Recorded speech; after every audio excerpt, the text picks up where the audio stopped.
দেশজুড়ে নারী নিপীড়ন, ধর্ষণ ও খুনের প্রতিবাদে ঢাকা বিশ্ববিদ্যালয় সহ বিভিন্ন জায়গায় আন্দোলন শুরু হয়েছে। শিক্ষার্থীরা স্বরাষ্ট্র উপদেষ্টা পদত্যাগ, দ্রুত বিচার ট্রাইব্যুনাল গঠন এবং 9টি দাবিতে রাজপথে নেমেছে। 11 মার্চ সন্ধ্যায় ধর্ষণ ও নিপীড়নের বিরুদ্ধে বাংলাদেশ নামে একটি প্ল্যাটফর্মের সদস্যরা পুলিশের সঙ্গে সংঘর্ষে জড়ান। পরে বিভিন্ন রাজনৈতিক দলগুলোর ছাত্র সংগঠনগুলোর মশাল মিছিল অনুষ্ঠিত হয়।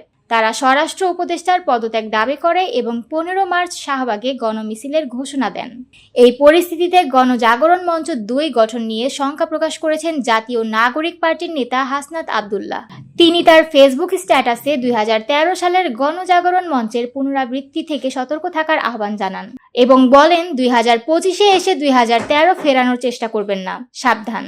তার এই স্ট্যাটাসের পর অনেকে ধারণা করছেন একটি নির্দিষ্ট মহল দ্বিতীয় গণজাগরণ মঞ্চ গঠনের প্রস্তুতি নিচ্ছে, যেখানে বামপন্থী ছাত্র সংগঠনের নেতারা সামনে থাকবে এবং পেছনে ছাত্রলীগের কর্মীরা যোগ দেবেন। গণজাগরণ মঞ্চের নেতা লাকি আক্তার মশাল মিছিলে অংশ নিয়ে স্বরাষ্ট্র উপদেষ্টার পদত্যাগের দাবি জানান এবং 15 মার্চ শাহবাগে গণমিছিলের আহ্বান করেন।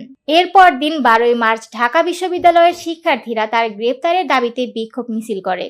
তাদের অভিযোগ, লাকি আক্তার গণজাগরণ মঞ্চ 2 গঠনের পরিকল্পনা করছেন, যা দেশকে অস্থিতিশীল করার ষড়যন্ত্র হতে পারে।